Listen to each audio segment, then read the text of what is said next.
produção Revista Justiça e Cidadania. Apresentação: Tiago Salles.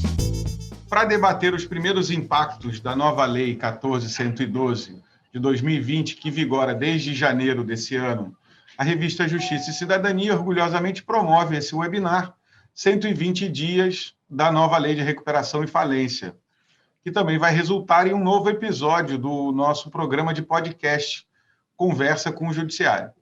O objetivo é apresentar as diferentes visões dos atores envolvidos no processo de recuperação judicial e falência, entre magistrados, advogados, administrador judicial e também a atuação do Conselho Nacional de Justiça no aperfeiçoamento desses processos. A mediação do debate será do nosso presidente do Conselho Editorial, ministro Luiz Felipe Salomão. Bom evento. Bom dia, Tiago.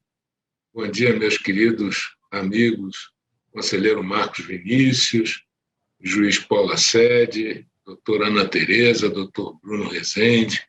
Fico muito contente, agradecido por terem aceito esse convite para um debate tão relevante aqui conosco, não é, Tiago? Realização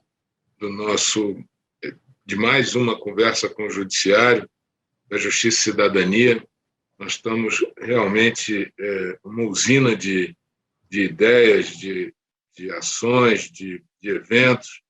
Eu quero te cumprimentar por mais esse e agradecer muito os nossos convidados que participam conosco fazendo essa avaliação.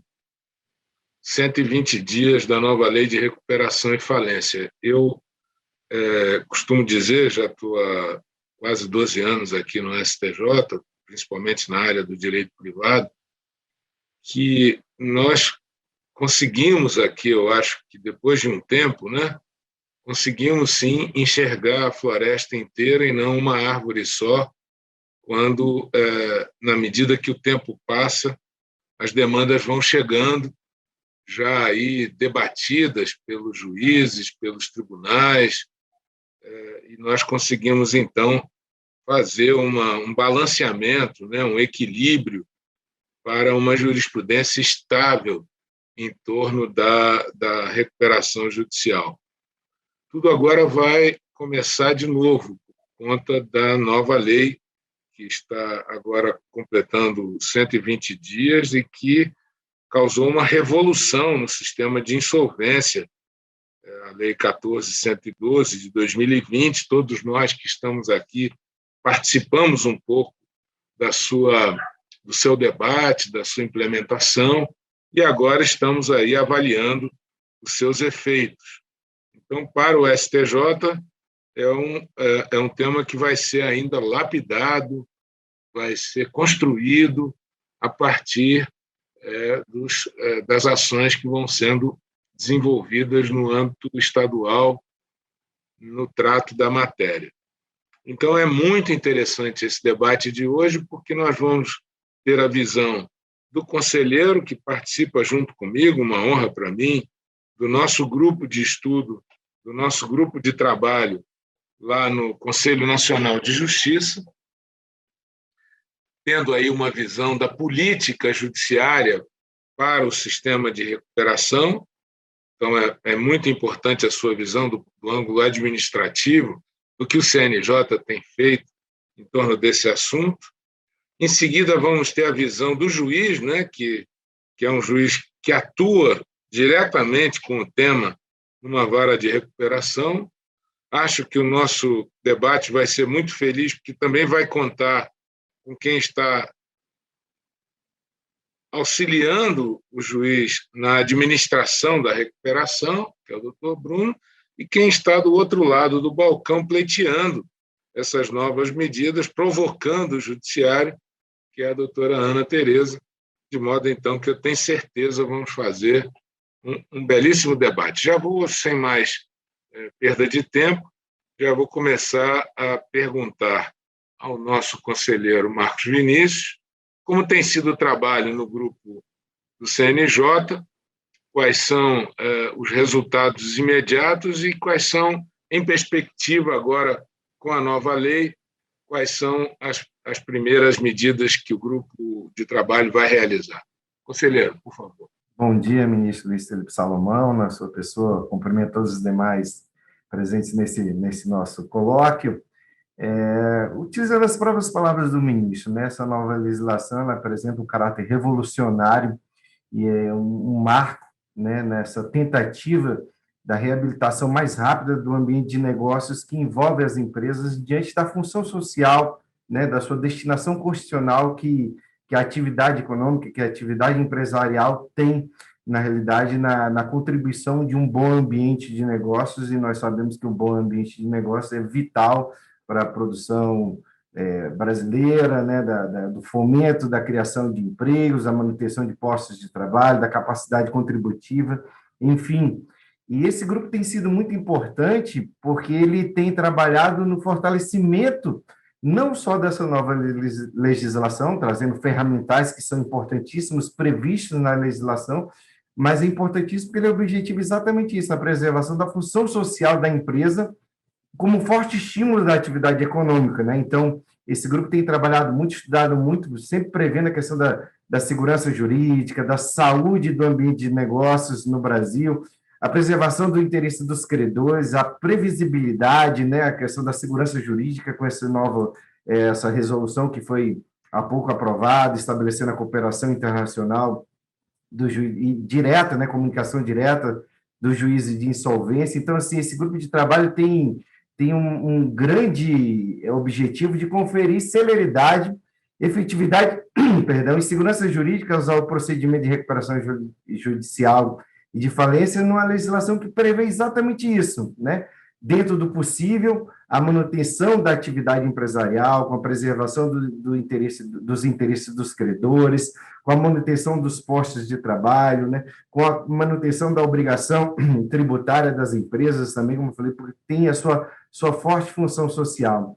Então, esse grupo é muito interessante, ministro, exatamente por essa finalidade de dar efetividade, de dar a praticidade que a legislação prevê, apresentando ferramentais, estudos, pareceres, pela sua composição bastante heterogênea, né, de ministros do STJ, como o ministro Luiz Felipe Salomão, ministro do Tribunal Superior do Trabalho, desembargadores, juízes de primeiro grau, advogados, todos com expertise, todos com serviços prestados na seara de recuperação judicial e de falência, e tem já frutificado, né, assim, em iniciativas bastante aplaudidas, inclusive, pela comunidade jurídica internacional, como esse que eu falei agora, né? Nós já tivemos algumas recomendações que são previstas, que são apresentadas ao Conselho Pleno do Conselho Nacional de Justiça, todas elas aprovadas à unanimidade, verdade é essa, a última, inclusive, a despeito de algumas sugestões, todas elas já haviam sido contempladas e foi muito bem defendido pelo ministro Luiz Felipe Salomão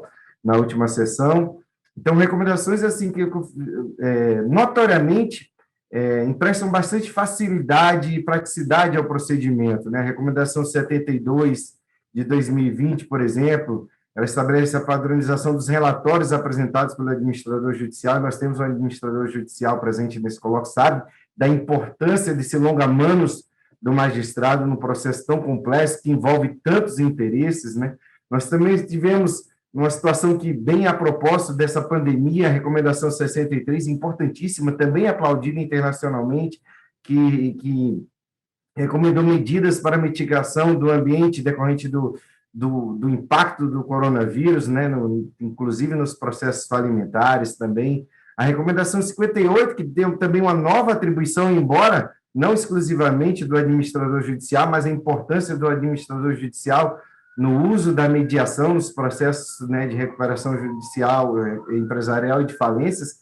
Logicamente, repito, não tem a obrigação, não tem as funções do mediador, mas tem, logicamente, o estímulo que passa, né, essa proatividade do administrador judicial no estímulo ao uso da mediação no processo falimentar, né? A recomendação 56 também, que é muito importante, que recomenda aos tribunais que promovam a especialização de varas, a criação de câmaras e turmas especializadas no processo, né, de falência e recuperação judicial. Enfim, nós temos hoje, já com a nova legislação, uma nova revisão dessas e outras recomendações para que atuem de forma uníssona com a nova legislação. A gente também tem envidado aqui um termo de cooperação que prevê a manutenção e atualização periódica de informações relativas à decretação de falências. Essa proposta é do ministro Aloysio Correia de Veiga, do Corregedor-Geral da Justiça do Trabalho. Também temos uma proposta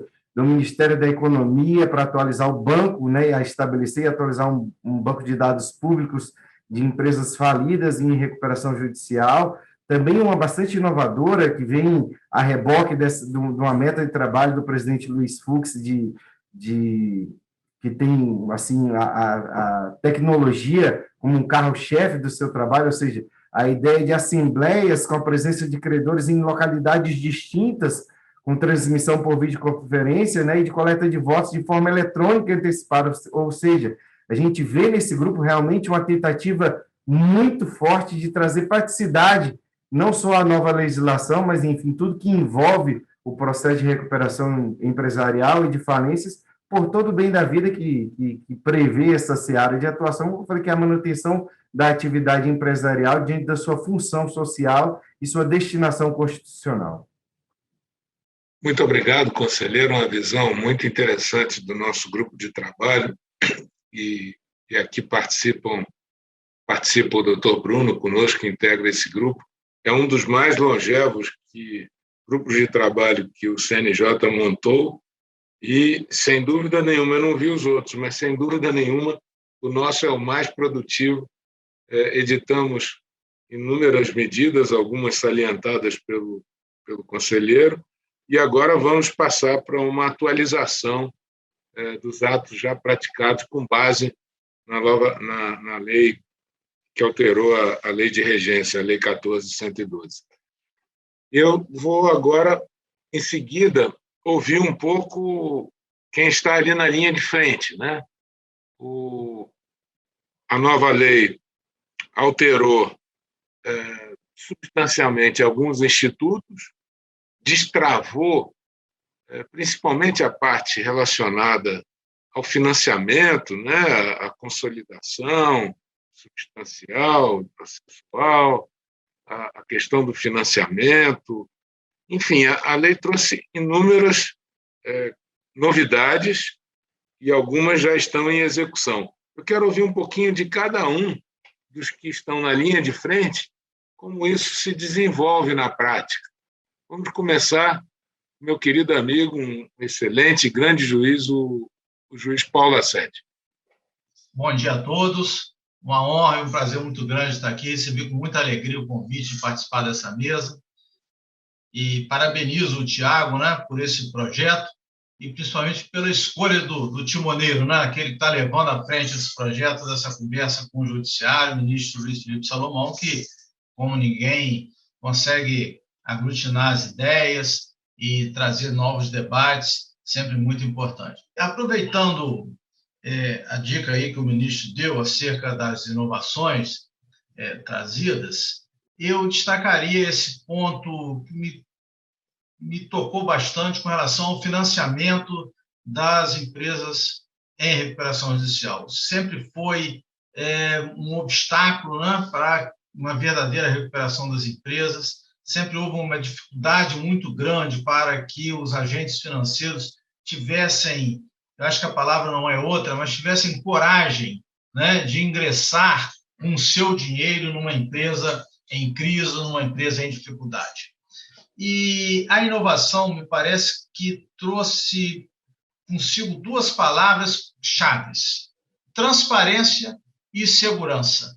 Porque, embora tivéssemos algumas decisões judiciais que trouxessem realmente uma tentativa de financiamento para essas empresas, de atração de financiamento para essas empresas, a bem da verdade, sempre houve um receio, sempre houve uma dificuldade na obtenção dos financiamentos, porque não havia uma segurança jurídica na devolução desse dinheiro, no pagamento desse empréstimo, em caso de bancarrota ou mesmo em caso de uma recuperação um pouco mais difícil, um pouco mais lenta. Então, me parece, ministro, que a transparência seria o primeiro momento, né, a primeira pedra de toque para a obtenção desse financiamento. E se me permite abrir um parênteses, eu acho que essa transparência começa pelo relatório do administrador judicial. Eu costumo, nas recuperações judiciais que me cabem gerir, eu costumo pedir ao administrador judicial não um simples relatório mensal de atividade. O primeiro relatório, eu peço sempre um raio-x, um estudo mais aprofundado, né? Um relatório mais abrangente, para que o mercado possa, e os seus credores também, possam ter uma ideia mais ampla da situação daquela empresa. E os relatórios mensais, seguindo a orientação do CNJ, da resolução do CNJ, mas o primeiro relatório eu peço que ele seja mais robusto, um relatório mais abrangente. Na empresa em que houve esse financiamento agora há pouco tempo, na verdade, isso não foi muito destacado, porque como se tratava de empresa na Bolsa de Valores, né, já havia um comunicado ao mercado, já havia toda uma transparência de sua contabilidade, etc., isso facilitou um pouco. Mas, a bem da verdade, essa transparência é que consegue trazer uma atração maior. O segundo aspecto da transparência seria quanto ao negócio em si, né? Publicar sobre a performance financeira, o quanto que eu estou buscando no mercado, o quanto que eu estou pagando, quais são as garantias que eu tenho disponibilidade para oferecer, para que eu possa atrair eventuais novos agentes financeiros que possam competir ali numa melhor oferta. Então, nós cuidamos, nesse processo, justamente de trazer essa transparência acerca da performance financeira desse financiamento. Valor, condições, garantias, quais são, e finalidade do empréstimo conseguido. De outra mão, também tivemos uma certa dificuldade, porque alguns credores, principalmente credores financeiros, queriam informações, a nosso ver, desnecessárias para o mistério, desnecessárias para a obtenção do financiamento, para a finalidade desse financiamento, etc.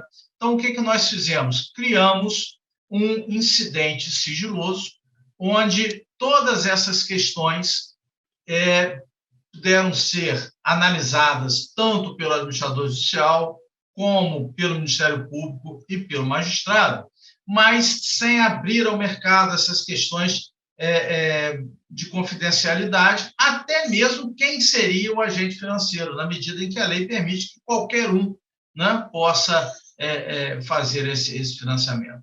Então, nós caminhamos nesse sentido, nessa linha entre transparência e confidencialidade, nessa linha de abertura de informações e na tentativa de atração de novas ofertas. Obviamente que foi a primeira, né, pelo menos ali na minha alçada, e outras contribuições virão, isso, né, a lei é aberta, a lei é de diretriz, não é uma lei dogmática, a nossa responsabilidade aumenta, mas eu chamaria a atenção para esses detalhes que me vieram, né, nesse primeiro momento, pelo menos nessa primeira marcha.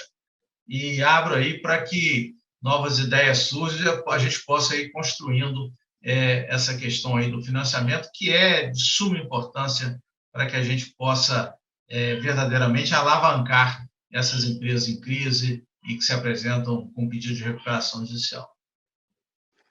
Interessante, nós temos aí várias inovações, como eu disse, da nova lei. O juiz Paulo Assédio fez um corte para falar um pouco especificamente de uma questão muito relevante, que é o financiamento das empresas em recuperação, uma das grandes, vamos chamar, sacadas que a nova lei trouxe.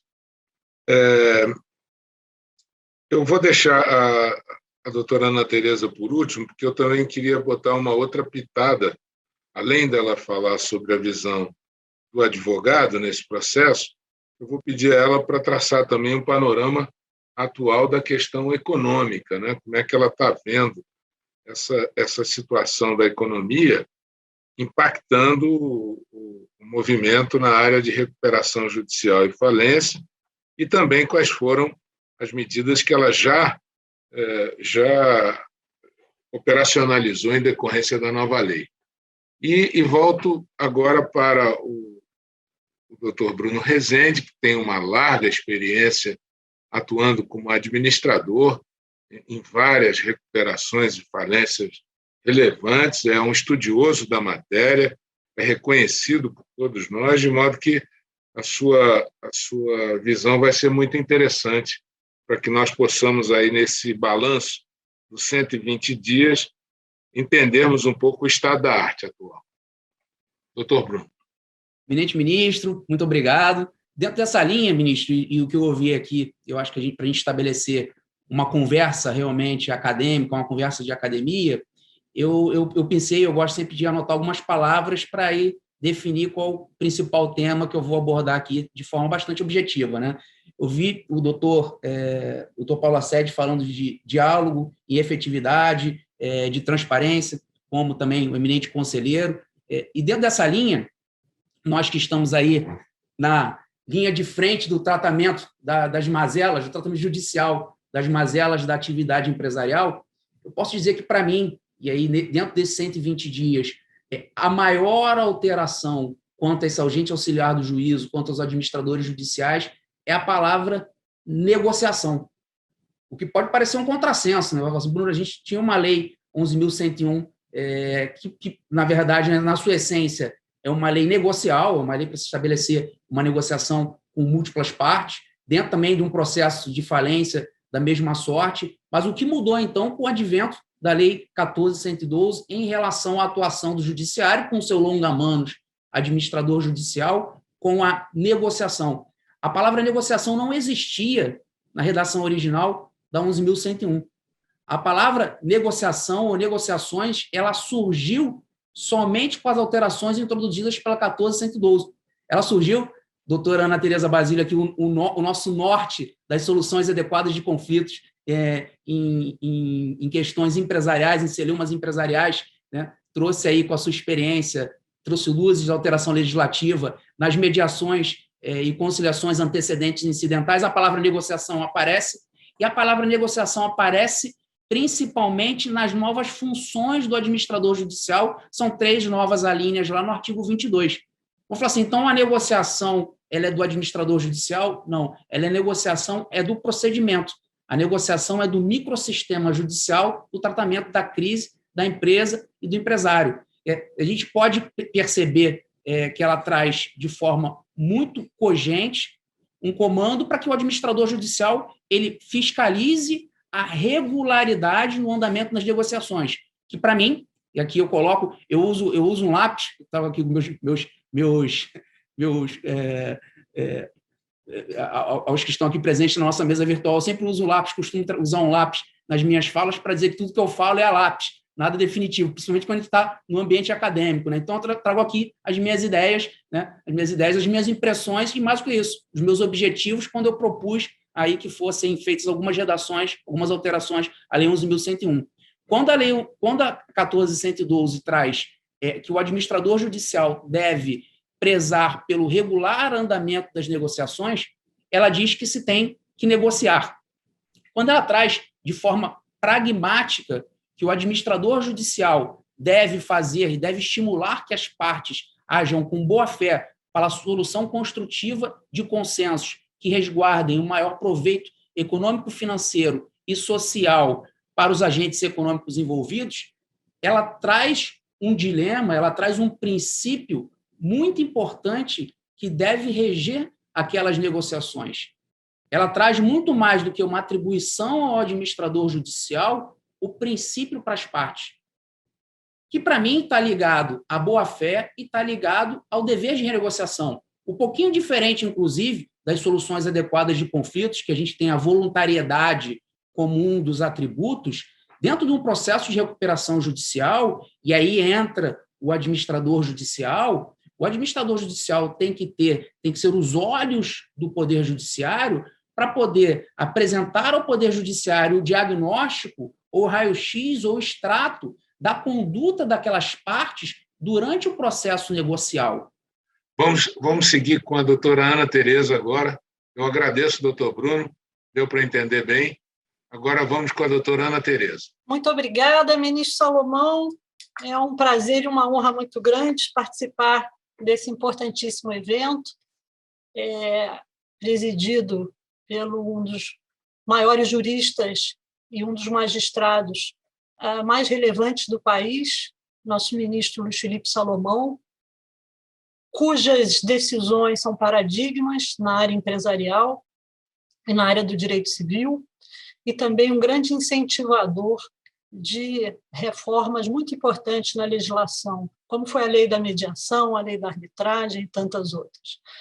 Queria também fazer um cumprimento ao conselheiro Marcos Vinícius, que representa com muito brilhantismo a classe da advocacia no CNJ, foi nosso presidente no Acre e hoje representa os anseios da advocacia no CNJ. Ministro Salomão, com relação à perspectiva da advocacia, que convive diariamente com os clientes, eu diria que nós estamos, talvez, no momento mais delicado da economia em termos de recuperações judiciais, porque em 2020, curiosamente, nós constatamos uma redução de recuperações judiciais, cerca de 15% de redução. E atribui-se essa redução em 2020 principalmente ao fato de que as negociações e a tolerância dos credores nas negociações, ela, de fato, foi maior do que ordinariamente, justamente quando a pandemia que afetou a comunidade nacional e internacional de maneira muito substancial. Mas a preocupação que traz ao mercado é a partir de 2021. Houve uma súbita aceleração dos requerimentos de recuperação judicial. Só para se ter uma ideia, como informa o Conjure, nota específica sobre esse tema, só de janeiro para fevereiro, nós tivemos um acréscimo de 83,5% dos requerimentos de recuperação judicial. E as empresas especializadas em pesquisas de mercado imaginam que nós vamos ter, até o final de 2021, um acréscimo de 53% no número de recuperações judiciais. Portanto, os efeitos gravosos da pandemia vão ser mais sentidos em 2021, em termos de recuperação judicial, do que foi em 2020, onde houve uma maior flexibilização das obrigações. O mercado agora está voltando a uma certa, não normalidade, mas a uma adaptação à situação pandêmica, e as recuperações estão surgindo. E outro dado muito curioso é que grande parte das recuperações que estão ingressando em 2021 são de pequenas e médias empresas. Nós tínhamos, antes da pandemia, um perfil de empresas de maior porte, socorrendo-se da recuperação judicial. Agora nós temos as pequenas e médias, que foram talvez as mais afetadas pela crise gerada pela pandemia e pela recessão que nós já tínhamos aqui no Brasil antes da pandemia, que nós não podemos esquecer dela. Esses dois fenômenos agrupados realmente geraram uma situação muito delicada para 2021. E, com muita propriedade, muita relevância, tivemos a reforma revolucionária, como já foi dito aqui, da Lei de Recuperação Judicial. E eu diria, ministro, que é, de fato, uma revolução no sentido técnico da palavra, porque houve alteração das bases estruturais das recuperações judiciais. Eu acho justo mencionar aqui que essa reforma legislativa, em parte ou em grande parte, ela reproduz avanços jurisprudenciais, porque a necessidade do mercado já era acatada pelo Poder Judiciário, sobretudo pela segunda seção do Superior Tribunal de Justiça, a qual o nosso ministro Salomão integra. Então, muitas evoluções que já estavam sendo jurisprudenciais no dia a dia das recuperações, agora elas ganham a estabilidade e a segurança jurídica de estarem previstas na lei. Eu destacaria aqui, ministro, na prática da advocacia, a grande revolução que traz a mediação incidental e antecedente no processo de recuperação judicial. Muitas empresas, nós notamos isso na prática da advocacia, demoram muito, ministro Salomão, a ingressar com a recuperação, e isso traz um dano imenso, muitas vezes até pode tornar inviável a recuperação pelo atraso na adoção da medida, porque é uma medida traumática, gera, de fato, um efeito negativo com relação a financiamentos, com relação a negócios, a fornecedores. Então, muitos executivos levam, muitas vezes, a demora na decisão de recuperação, que traz muitos danos. E a nova lei trouxe essa ferramenta extraordinária, que eu acho que tem sido pouco divulgada, e esse evento é muito importante para essa finalidade, que é a mediação pré-recuperacional. A mediação pré-recuperacional, expressamente prevista na lei, e com uma ferramenta também extremamente importante, que está prevista no parágrafo 1º do artigo 20b da nova lei, que é a possibilidade de obtenção de tutela de urgência para suspensão das ações de execução durante 60 dias para essa negociação. Essa ferramenta, ministro, ela é fundamental, não só como pré-recuperacional, mas ela tem o potencial de evitar a recuperação. O processo recuperacional é caro, envolve um investimento alto, envolve uma série de profissionais de alta qualificação, ele é caro para a empresa, não somente pela pequena e média, e muitas vezes o problema do cliente, da empresa em dificuldades, está segmentado numa determinada classe de credores ou num grupo de credores. Isso é muito comum quando a gente recebe a análise de um cliente em dificuldade. E com esse grupo, podemos-se fazer uma mediação focada nesse grupo para estabelecer formas mais flexíveis de solução do débito, com a atribuição do efeito via tutela de urgência permitida pela lei para suspensão das execuções, me parece uma ferramenta relevantíssima, inclusive para evitar algumas recuperações judiciais. E, se não evitá-las, ela já tem o benefício de poder trazer a lume os pontos de divergência a serem negociados ao longo da recuperação. Então, me parece, ministro, que dentro das relevantíssimas mudanças, a advocacia precisa ter uma atenção muito grande à mediação antecipada, porque é incidental, por construção jurisprudencial, desde a época da OI, que foi a primeira grande recuperação a fazer uso da mediação, né, através de uma decisão. Houve uma controvérsia enorme, a mediação da OI ficou suspensa por 4 a 5 meses, o Tribunal de Justiça, o relator inicial, entendeu que não seria viável mediação no processo recuperacional, e depois a desembargadora Mônica de Pietro restabeleceu a mediação, isso nos idos de 2018. E, logo em seguida, veio a recomendação 58 do CNJ, depois a recomendação 71, e agora a lei expressamente prevendo de uma maneira muito engenhosa, não só um instrumento de solução de controvérsias, mas um instrumento capaz de evitar, em muitos casos, a recuperação judicial. Ministro, essa é uma visão rápida que eu tenho do assunto, mas acho que é muito importante para a advocacia usar esse instrumento. Não adianta a lei prever e a advocacia não embarcar nessa importantíssima mudança, né? Então, os advogados precisam utilizar esse instrumento. Obrigado, doutora Ana Tereza, vice-presidente da Ordem dos Advogados do Rio de Janeiro. É uma das advogadas mais atuantes que eu vejo hoje no cenário brasileiro. Tem uma larga experiência na área empresarial e também na área da arbitragem. Por isso, a sua visão todos esses motivos, é muito relevante para nós. Muito obrigado.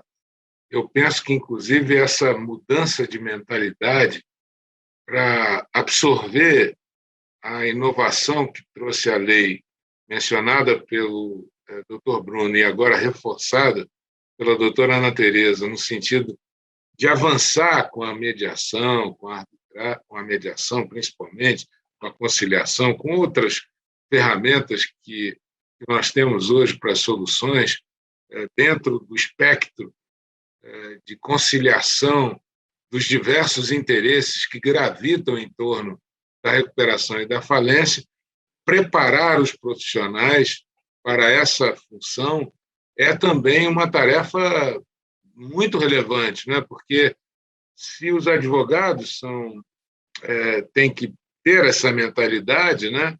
Também os juízes, os administradores, isso é um processo de conscientização, né? De mudança de mentalidade muito forte, e foi muito interessante ter tocado nesse assunto. A conversa é boa, muito boa, eu vou pedir objetividade, porque eu vou tocar em 2 assuntos aqui, que eu acho que também são muito relevantes para a nossa avaliação. Primeiro, crédito tributário. Como a nova lei tratou a questão tributária, né, que é um dos grandes problemas da recuperação. O passivo tributário é um dos grandes problemas. O que mudou nessa área de maneira bem objetiva? E também, eu penso que a questão do produtor rural é um tema muito relevante, que a lei trouxe alguns aspectos.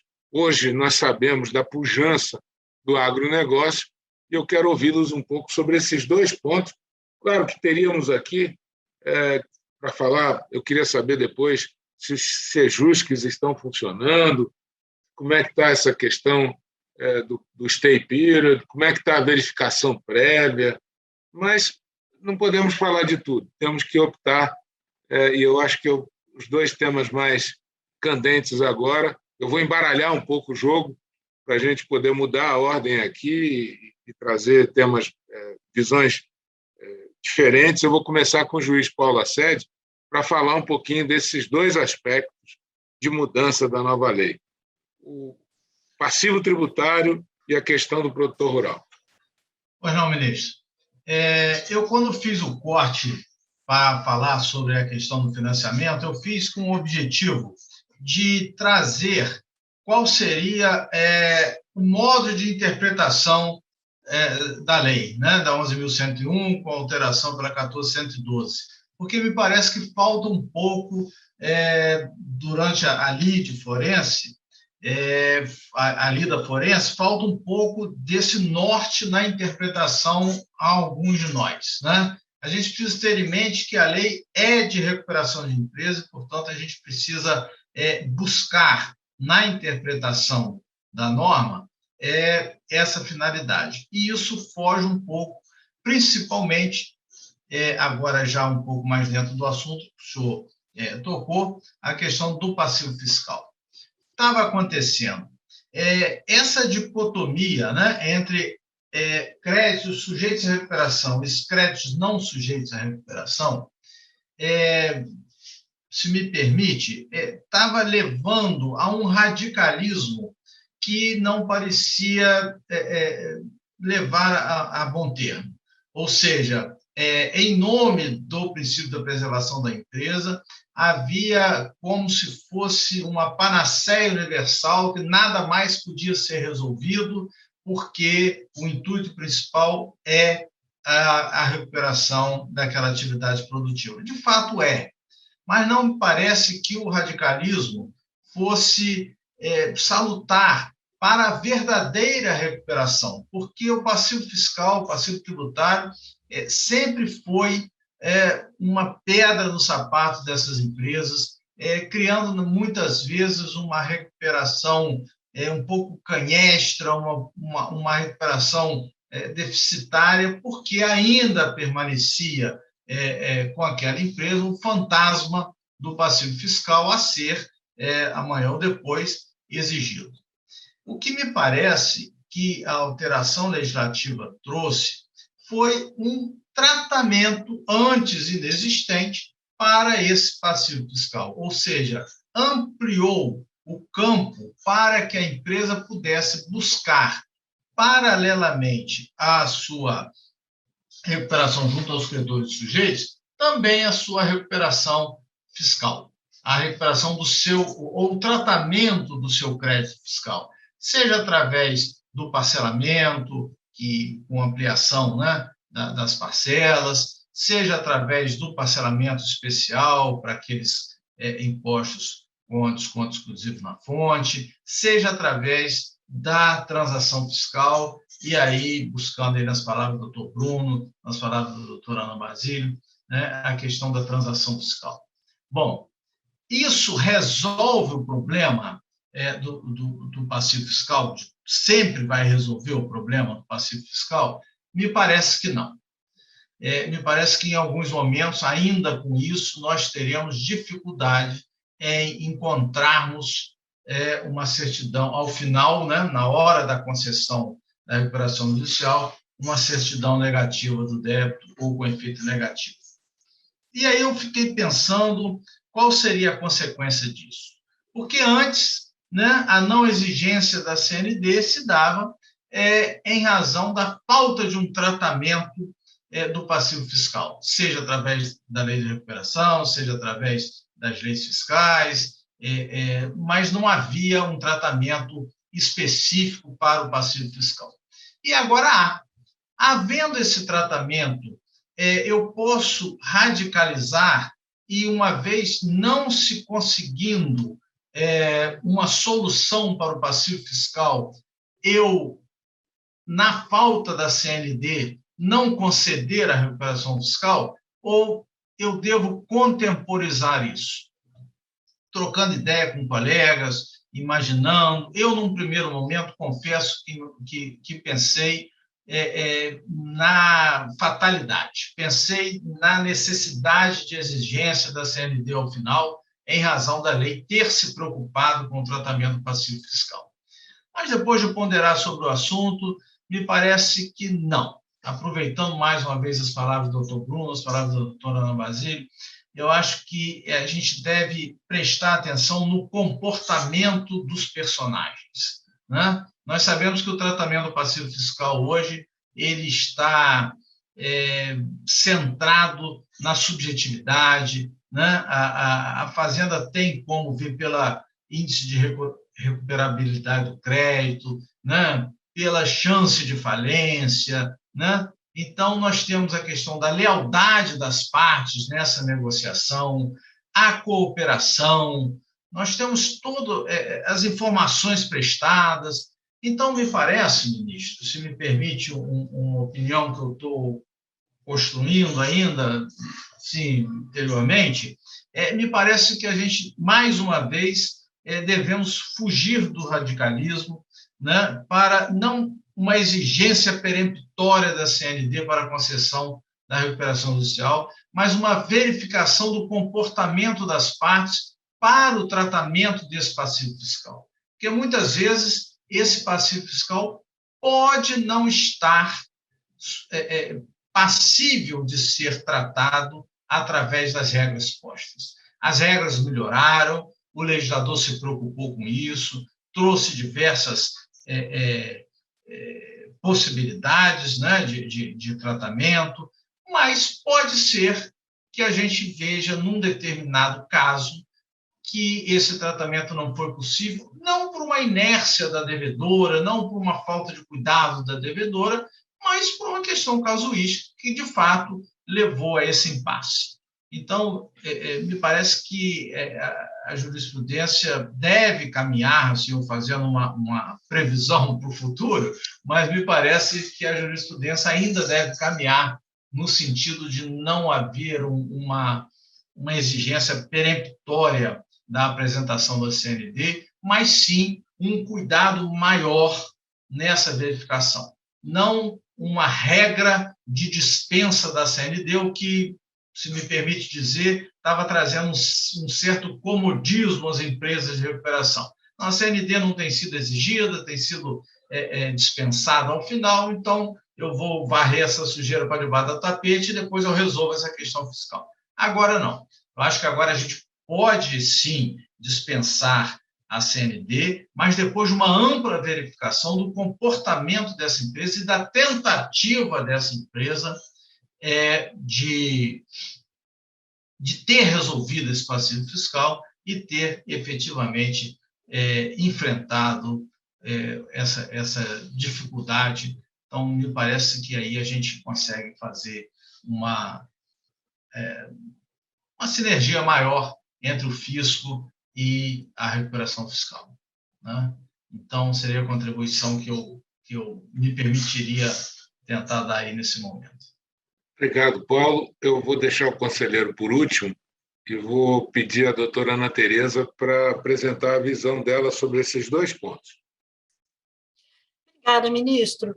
De fato, essa questão do chamado superpoderes, né, do fisco na nova lei de recuperação judicial é uma questão que traz realmente muita preocupação, sobretudo porque nós estamos tratando dessa matéria e ela passou a vigorar no momento em que a economia está em frangalhos em razão da pandemia.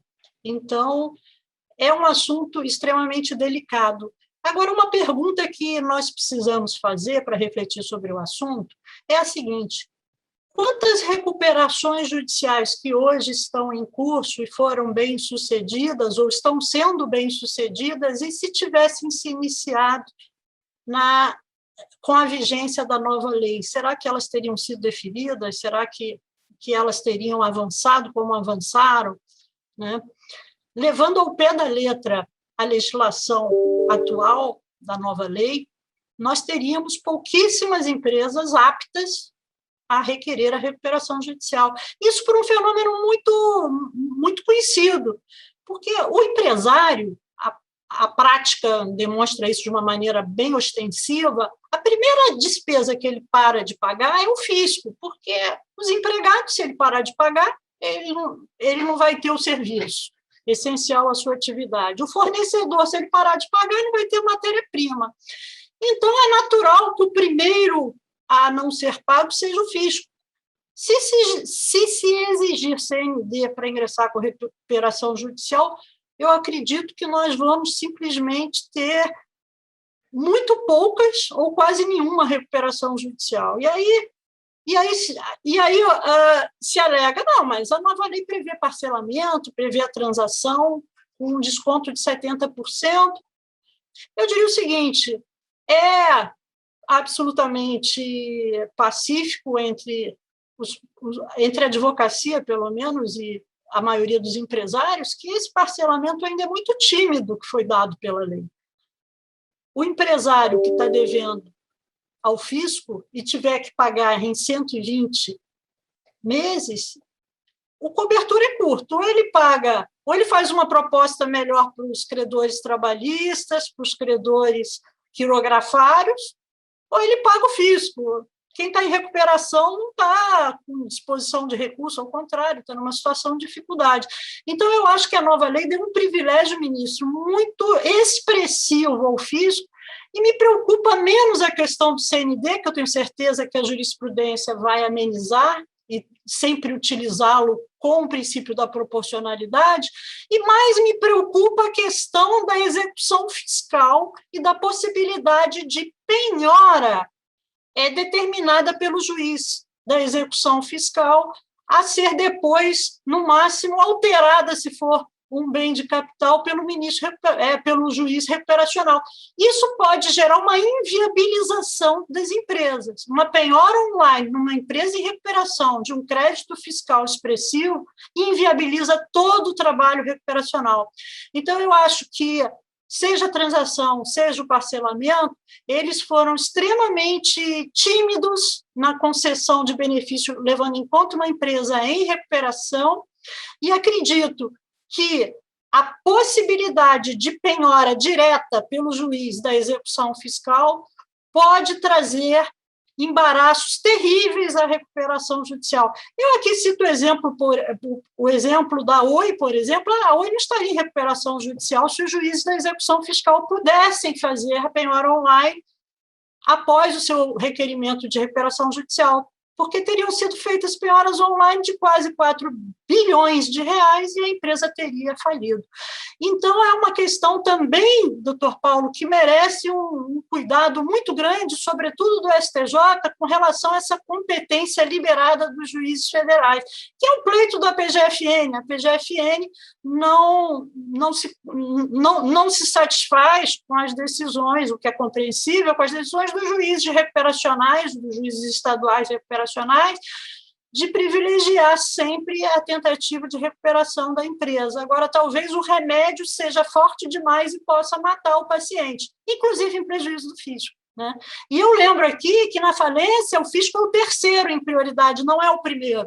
Mas, na recuperação, com os instrumentos de cobrança que estão sendo assegurados, principalmente pela execução direta e penhora direta pelo juiz federal, nós estamos dando ao fisco a qualidade de primeiríssimo credor, o que não ocorre na falência. Então, me parece que a jurisprudência vai ter que tratar com muita atenção esse assunto. Com relação ao produtor rural, ministro, eu acredito que tenha sido uma construção jurisprudencial belíssima realizada no âmbito do STJ, e que Vossa Excelência participou, e a lei, com muita propriedade, previu essa possibilidade ao produtor rural, que é um dos principais propulsores, né, da economia nacional. Então, essa eu achei extremamente positiva. São essas as minhas breves considerações, ministro. Obrigado, doutora Ana Tereza. Eu quero registrar aqui que inúmeros magistrados, advogados, administradores, representantes do Ministério Público acompanham nosso debate. Alguns me mandam mensagem, mandam para todos que estão aqui. Quero registrar também que o ministro Marco Aurélio Belize acompanha o nosso debate aqui. A desembargadora Mônica de Piero, do Tribunal de Justiça do Rio, o Daniel Carne, o juiz Daniel Carne, um dos maiores especialistas no assunto. Então, nós estamos com uma plateia seleta aqui, honrados com a participação deles. Eu quero registrar aqui a minha enorme satisfação de tê-los nos acompanhando, da minha alegria disso acontecendo hoje, qualificando o nosso debate. Doutor Bruno. Obrigado, ministro. Eu vou aproveitar, e pelo que eu vi, como já se falou e se esgotou de forma brilhante a questão do equacionamento do passivo fiscal e a nova celeuma referente à CND, e um pouquinho mais para o produtor rural. E dividir aqui, inclusive, eu acho que é um tema que está sendo muito pouco explorado em relação à efetividade do microsistema do tratamento da crise da atividade empresarial. A gente, obviamente, vimos grandes avanços relacionados ao produtor rural, como muito bem disse a doutora Ana Tereza Basílio, sedimentando o ingresso, os requisitos de ingresso, da possibilidade do ingresso do produtor rural à recuperação judicial da atividade empresarial. Isso, sem dúvida, foi um avanço. Tivemos alguns retrocessos também de limitação, né, de acesso ao produtor rural, mas o que mais me chama atenção e me causa algum tipo de desconforto ou agonia no sentido da gente sempre querer entregar e buscar o melhor, é a questão do produtor rural na recuperação judicial especial. Eu parto do produtor rural, que veio lá uma alteração da 14.112, diz que o produtor rural que consegue ter o faturamento de até 4.800.000, que é o teto da empresa de pequeno porte, pode fazer a recuperação judicial especial. Tanto para o produtor rural, quanto para o pequeno empresário, quanto para o microempresário individual, a recuperação judicial especial, o sistema hoje, mesmo com os aprimoramentos da 14.112, ele é efetivo? Essa é a minha grande preocupação. E eu vejo que não. Se sabe que isso evoluiu até onde podia, mas o tratamento da crise do produtor rural pequeno, o tratamento da crise do pequeno empresário não perpassa de maneira contundente e efetiva pela recuperação judicial especial. Tanto que os números dizem, né? Eu andei estudando, parece que existem 4 ou 7 no Brasil recuperações judiciais especiais.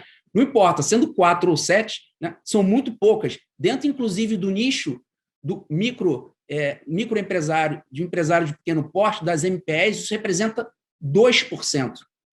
Então, eu trago aqui para fazer um alargamento um pouquinho da questão do nosso debate, da nossa conversa, é que a gente reflita realmente se nós não temos que buscar um novo mecanismo para tratar diferente quem é diferente, para tratar diferente quem está numa situação realmente urgente. Então, nessa linha, eu venho aqui como entusiasta do marco legal do reempreendedorismo. Eu acho que a gente tem que tratar, sim, né, as MPEs como a toada que está se dando. Já temos aí um texto aprovado no Senado Federal e agora sendo objeto de apreciação na Câmara. O nosso eminente deputado federal, Hugo Leal, presidente da CEDEX, está fazendo aí as alterações finais no texto, mas eu vejo que nós precisamos trazer um tratamento eficiente, seja para a questão da negociação de dívidas em caráter extrajudicial, primando pela extrajudicialidade para esses pequenos, porque esses pequenos, como muito bem disse a doutora Ana Tereza Basílio, não suportam um processo judicial sob todos os aspectos e, para encerrar, a liquidação simplificada.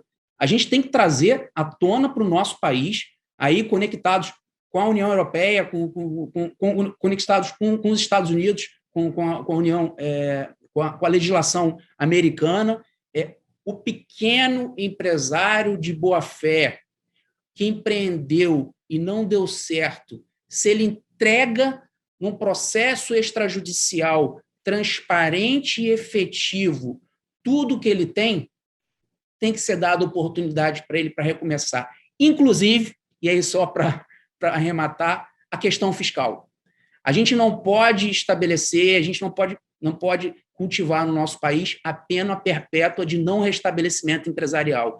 Então, assim, seja a discussão da CND, seja outras discussões, nós temos que olhar de forma diferente para esses empresários aí que representam 30% do nosso PIB, que são 99% das empresas que fomentam, que são o coração da atividade empresarial. E eu acho que todas essas discussões, principalmente consideradas o equacionamento do passivo fiscal, cedem a essa importância que tem essas pessoas para o tecido econômico do nosso país. Obrigado, doutor Bruno. Muito interessante essa múltipla visão. Vamos ouvir agora um pouco o conselheiro Marcos Vinícius. Nisso eu me sinto, não teria como ser diferente, plenamente contemplado pelas falas dos que me antecederam, mas como é importante um colóquio como esse para analisar a situação prática. O Dr. Paulo Assetti falou aqui da interpretação de uma previsão que parece ser cogente da exigência da CND, e ele falou de uma situação que calhou muito com o que o Bruno falou agora. O Dr. Paulo Assetti falou do comportamento das partes, analisar esse contexto.